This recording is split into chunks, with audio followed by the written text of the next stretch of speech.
Vinny, I'm home. I know, Father. Hello, everyone. This is Ray Green introducing another program in the series of Famous Fathers.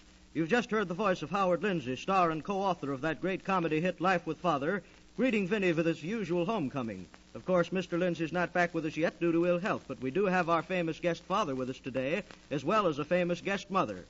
Our guest father is truly a famous American father and the son of one of the most famous of all American fathers, the late President of the United States, Theodore Roosevelt. And that, of course, means that today we're honored in having with us as our guest father, Colonel Theodore Roosevelt.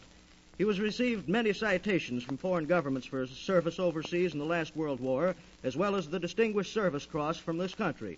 He was right in the midst of the most important battles of that war, was Assistant Secretary of the Navy upon his return, Governor of Puerto Rico, the Governor General of the Philippine Islands, has made several expeditions to Asia. He was one of the original organizers of the American Legion, has received the Order of the Jade, which has been awarded to only a few people throughout the world for distinguished service to China.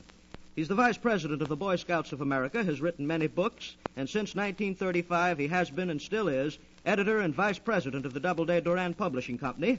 He's the father of 4 children, 2 daughters and 2 sons. But I could go on for hours and tell you about Colonel Theodore Roosevelt, but you're probably just as familiar with this outstanding American as I am.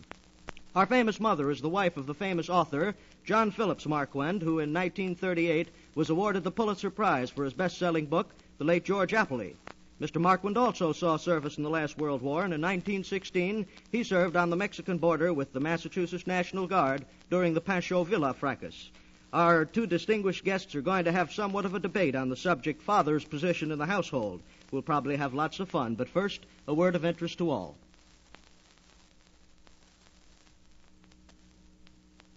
Well, we're gathered around a table here in the studio, Colonel Theodore Roosevelt, Mrs. John Phillips Marquand, and myself. We're going to start this discussion off, and I think the Colonel might open the idea up. I'd be delighted to open the idea up. First, I want to thank you for the introduction and say you were wrong on one point. You were wrong on the fact that I have 2 daughters and 2 sons. I've got 3 sons and 1 daughter, and my wife wouldn't thank you to cut off one of our sons. My most humble apologies. Another thing. You didn't name my principal claim to distinction because in addition to those, I've got 2 grandchildren. Look, Adelaide, you've seen Life with Father. Yes. What do you think of Father's position in that household? Well, I think Father's position in that household was just about what it should be. Oh, come. Yes, now, come. I really do. You do? Yes. Well, now, my feeling about a father's position is this, that a father's position in the household is secondary to the mother's. The mother's got the responsibility for bringing up those children, and she calls in the father as an aid and advisor. Well, I know in my household I should have the responsibility for running the dull little routine of the house. And when you speak of bringing up children, of course, I have 1 small child, a year old, which makes me very capable authority on education of children from 1 to 21. Adelaide, that makes me think of something that Mother always used to say. Mother said she wanted to have 12 children. She said that 1 child took all your time and 12 couldn't do more. So there you are, do you see, right on that. I agree with her, and I think it's perfectly deplorable the way the families in the United States have fewer and fewer children now, particularly the educated people who could give something to their children, and it's always a discreet tool. Adelaide, you know Eleanor, my wife. Do you think that I'm head of that household? Honestly now. Well, I know that in your household there's a great deal of talk of humility on your part and a great humble act. But when you really look down underneath, I have a very definite idea as to who runs the works. Now, that makes me think that you were siding with my wife because she always pulls that particular kind of camouflage over some arbitrary act of hers. Adelaide, there's one story that's always amused me was something that happened to my father. Happened to us and to my father when we were all little. You know, we used to go off on picnics because, of course, your father used to go with us on some of these picnics. This time we were going out to Lloyd's Neck, which is near Oyster Bay, and we all went out in rowboats. It was a very hot day. And Father took all of us children out walking. And we ranged from about 15 to about 6 in age, and there were about anywhere from 10 to 20 of us. And we got hotter and hotter, and the water looked beautiful, but we brought no bathing suits. Father finally cut the Gordian knot by saying, "Go in with your clothes on." We went in with our clothes on.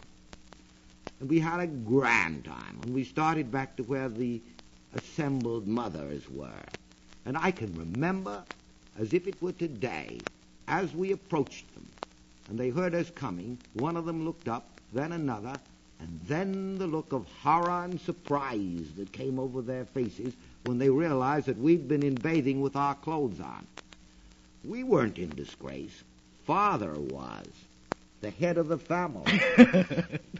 It'll amuse you too, Mr. Green, because coming back from that, we rode back in a boat, and I was in the boat with Father and my brother Kermit. Kermit had croup, or was usually having croup in the evening, and I can hear my mother talking to Kermit. "Now, Kermit, put this coat and wrap it around you. After what your father has done, taking you in bathing with your clothes on, I'm afraid you're going to have croup tonight." And then we all walked up to our house, Sagamore Hill. And Mother walked ahead, and Father came after her, and we all trooped along after him. And when we got to the house, Mother said, as she went in the door to the children, "Come, children, now. I'm going to give you medicine to see that you don't get a cold." And we hung back, and the door closed. And Father was standing behind, and he'd been saying very, very little for a long while. And we turned to Father, and we said, "Father, won't you please stop Mother giving us medicine?" And I can see Father as he turned around to us and said, "Children, I shan't attempt to stop your mother. I'll be very fortunate if she doesn't give me medicine, too." Now, that was his position in the family, Adelaide. Well, I can almost match you with a swimming with clothes on story that really ties up to my father, too. My father always had an idea that all of his daughters should earn their living, no matter what. We must be able to earn our living whether we had to or not. A darn good idea. And he decided that we should all go to college. And when we went out into the world, at first we were never given too much money. We had to rustle a bit for ourselves. And the first time I ever crossed the continent, I got to Glacier Park. And I had driven out there in a Ford with another girl.